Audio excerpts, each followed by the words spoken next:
Olá! Hoje é um dia muito especial para o programa Mercado Ético. É o número 50.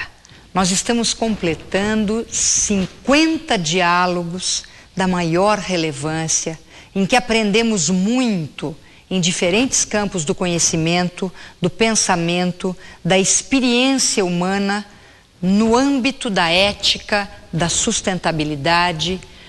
E este trabalho todo que a gente veio fazendo ao longo desses 50 programas, desses 49 até hoje, e agora então do 50º, tem uma base, um fundo que perpassa todas as temáticas. É a expansão da consciência humana. Por isso, nós fizemos questão de deixar para este número emblemático, o programa 50, um convidado mais do que especial.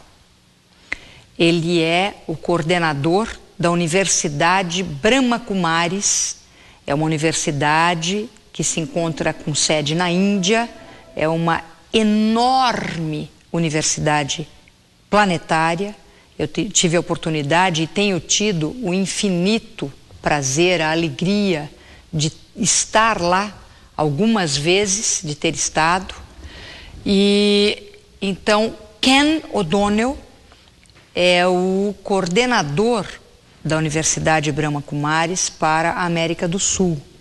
Para vocês terem uma ideia, são mais de 8.000 centros voltados à expansão da consciência humana e ao conhecimento que nos leva a nos conectarmos mais profundamente conosco mesmos e com esta mega consciência que alguns chamam de Deus.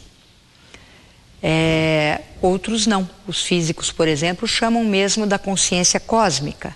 Os nomes não são os mais importantes. O mais importante é que nós tenhamos clareza do que é estarmos conectados.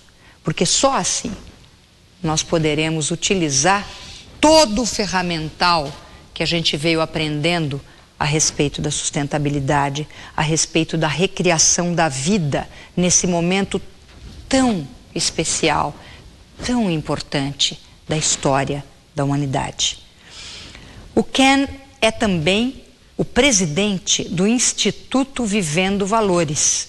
Não deixe de acessar vivendovalores.org.br.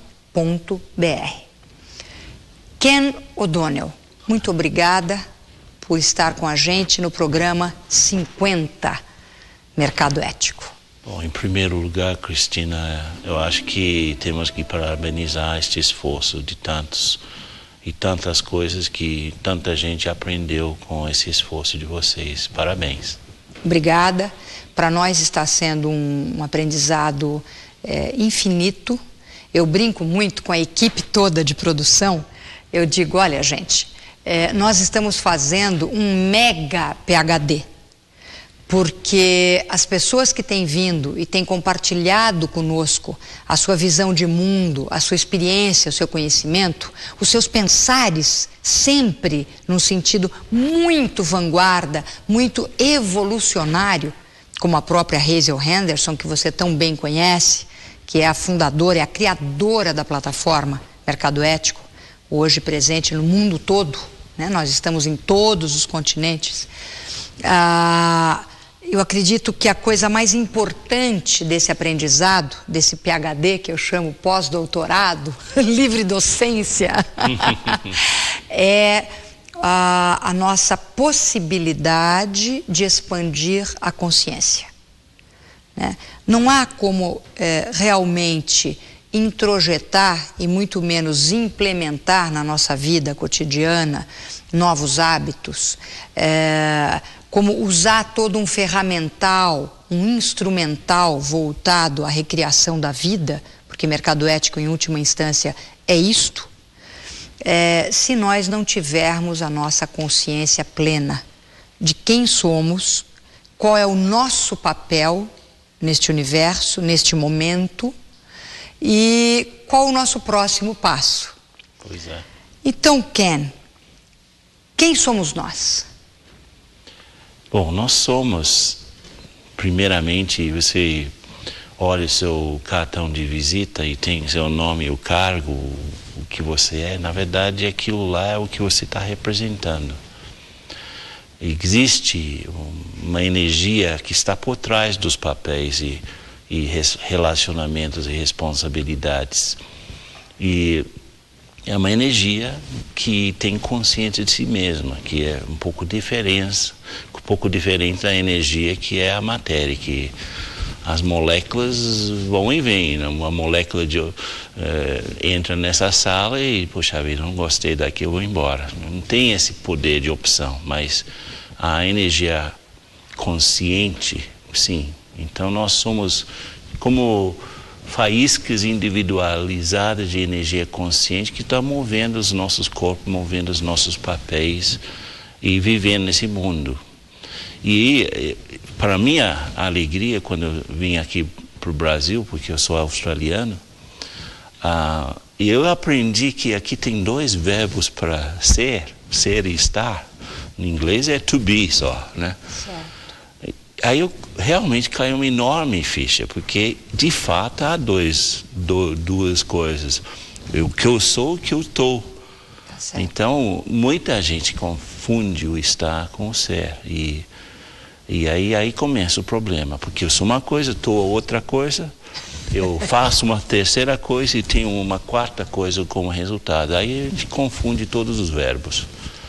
E nesse ser estar, quando inteiramente somos, quem somos? Somos a energia por detrás desses papéis. E se você pudesse imaginar uma pequena versão de você, porque aqui, por exemplo, a cabeça, onde está todos os controles principais, toda a nossa informação que entra através dos olhos, através dos ouvidos.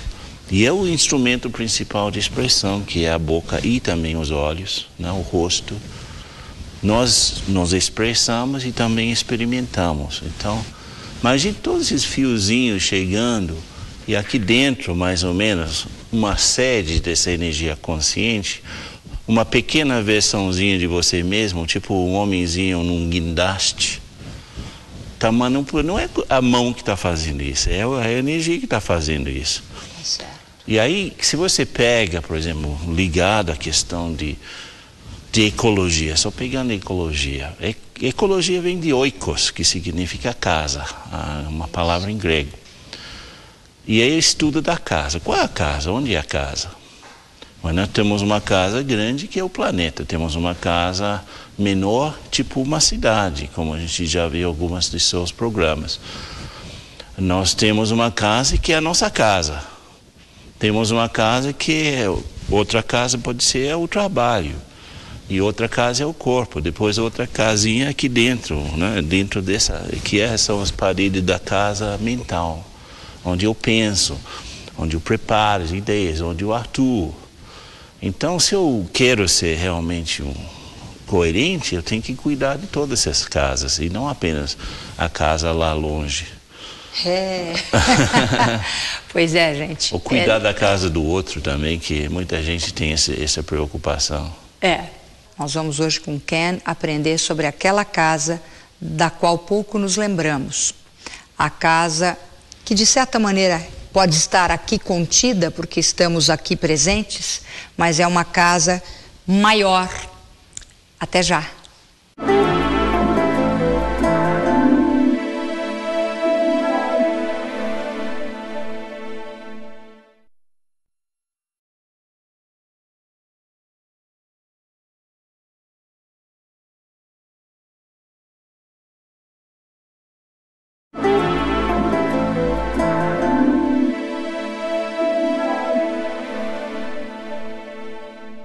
Hoje, Mercado Ético, chegando ao número 50 e celebrando esse momento muito importante com o diálogo em que Ken O'Donnell começa a nos explicar o que é esta casa que somos nós, que é a única realmente que comporta, que abriga uma energia infinita, capaz de, por exemplo, se tornar sustentável.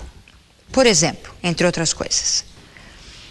Ken, conta um pouquinho para nós o que hoje falta para nós, por que a nossa visão ela vem sendo tão constrangida, tão limitada, tão voltada para o faturamento do fim do mês, quando nós somos seres tão maiores, tão mais capazes de fazer realmente a diferença? O problema principal é a ignorância, né? Porque a gente esquece que há isso. E por causa da pressão das circunstâncias, dos relacionamentos, papéis, responsabilidades, tarefas, ficamos realmente construindo uma caixa. E tentamos encaixar nisso. Encaixar, e a minha realidade se restringe. Justamente, eu sou fulano, filho de fulano, eu fiz isso, fiz aquilo, somos meio currículos ambulantes, e a gente tenta viver isso, mas é tipo ser um pé grande tentando entrar num sapato pequeno, não cabe. E aí, uma outra coisa que acontece é que nós nos separamos uns dos outros. E vivemos praticamente vivemos num comentário incessante interno. Eu comentando a vida comigo mesmo, que é assim, que é assado, olha o que está acontecendo ali, olha essa pessoa, olha como está vestido, olha o que aconteceu lá na China. Então nós comentamos sobre o mundo de uma forma não exatamente real.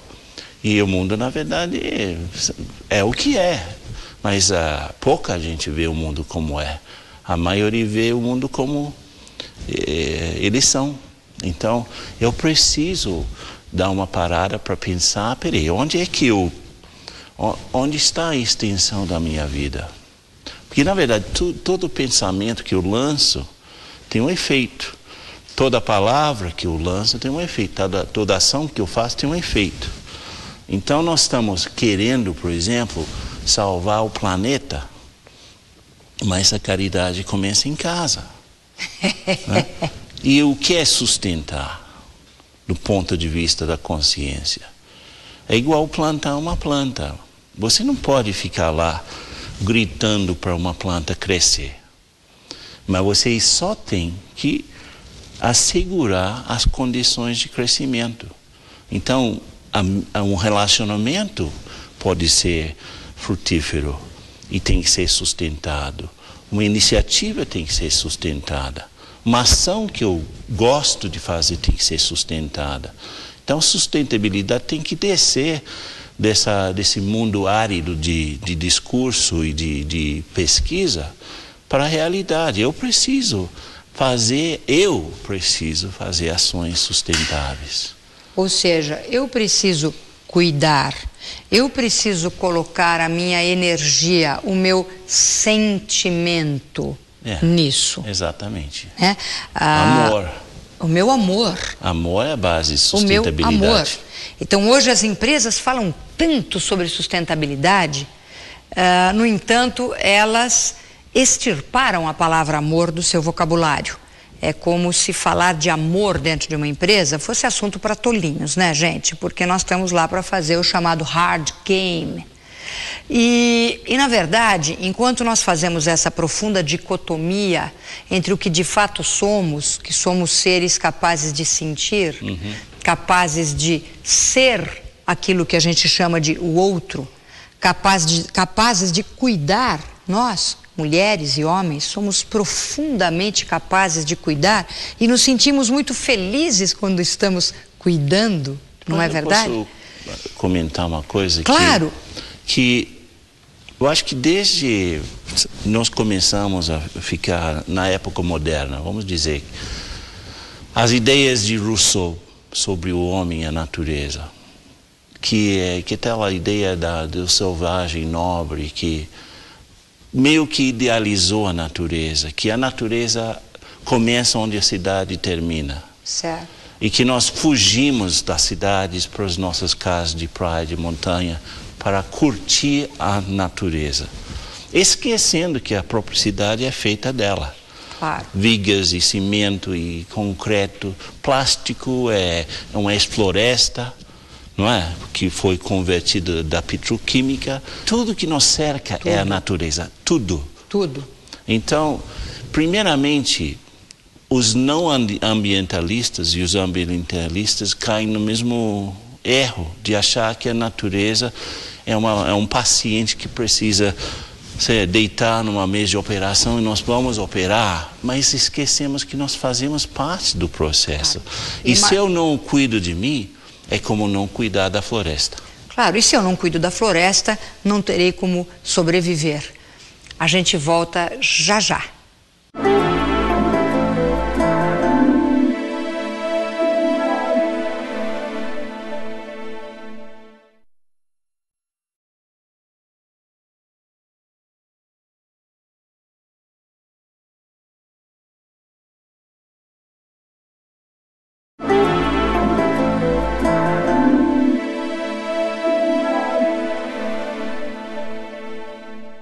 Ken, essa ideia de separação, que eu acho que é a ideia que mais trouxe destruição para nós mesmos, né? Processo de autodestruição e a destruição de tudo e de todos.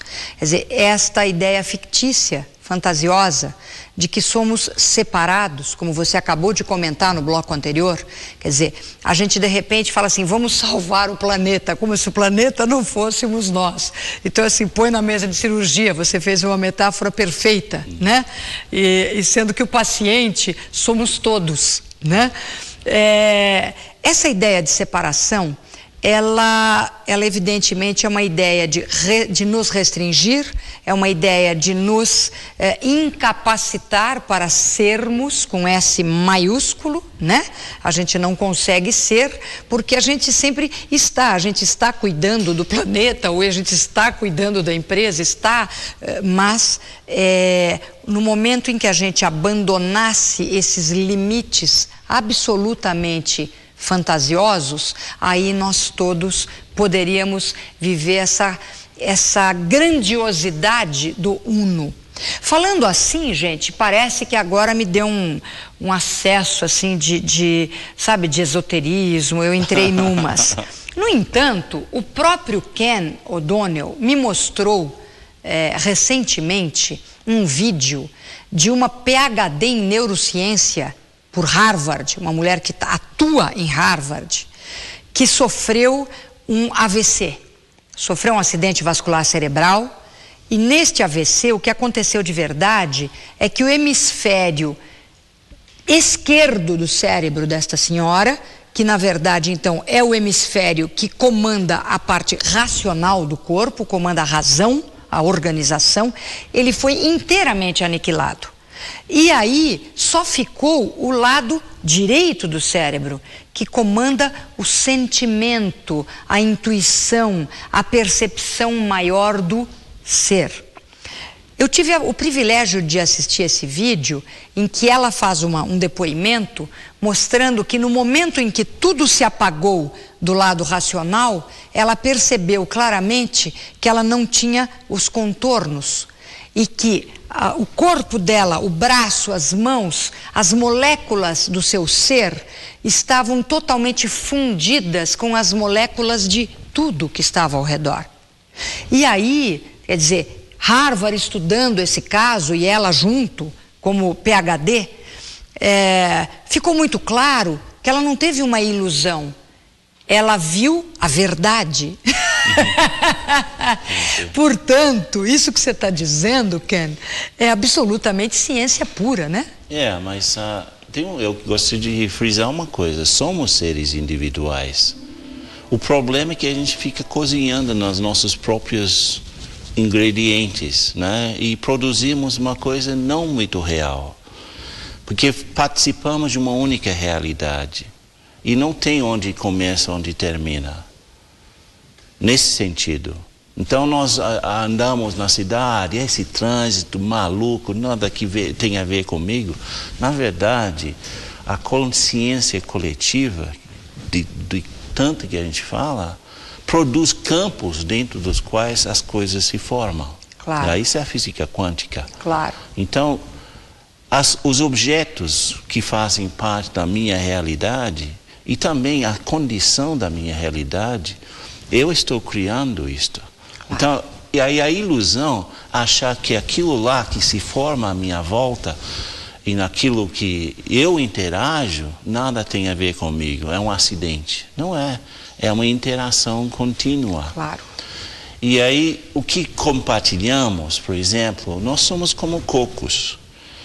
A casca dura, horrível, não sei, a primeira pessoa que comeu um coco deveria ter se surpreendido, porque aquilo lá não parece comestível, né? É. Então, você tem um coco seco, cheio de fiapo, feio, né? Mas você quebra a casca e tem a carne branca deliciosa, aquele néctar que é. Então, nós somos cocos. E essa casca é o ego. Eu sou fulano, eu fiz isso, fiz aquilo, que eu sou o salvador do planeta. Ou eu sou presidente da empresa tal, eu fiz isso. Essa é casca. Então, nós interagimos como cocos se batendo. Os egos se batem entre si. Os egos se batem entre si. E a gente esquece que a parte branca sua e a parte branca minha é muito parecido. Muito. Então, a base de comunicação é reconhecer o que tem em comum com aquilo que estou interagindo. Claro. E aí as diferenças fazem as brigas. Claro. E as semelhanças fazem as pontes. Então, Claro. a gente tem que desenvolver a consciência de pontes. Portanto, das nossas semelhanças. Porque toda vez que a gente também demoniza um setor, ou um ser humano, ou um grupo, né? Então, de repente, a gente começa... Isso. Então, no momento em que eu, por exemplo, demonize as corporações, eu estou pensando e criando uma realidade de corporações maléficas.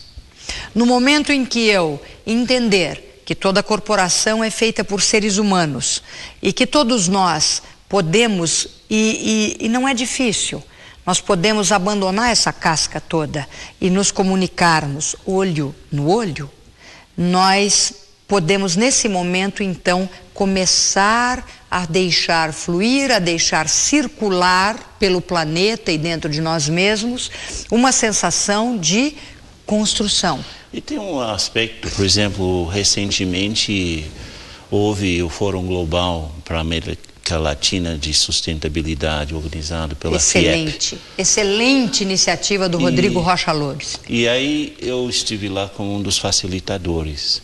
E no primeiro momento vieram 1.300 pessoas. E aí sonhando, criando ideias, vamos fazer isso, vamos fazer aquilo, precisamos fazer tal coisa e tal coisa. Pessoas bem conscientes sobre o problemático.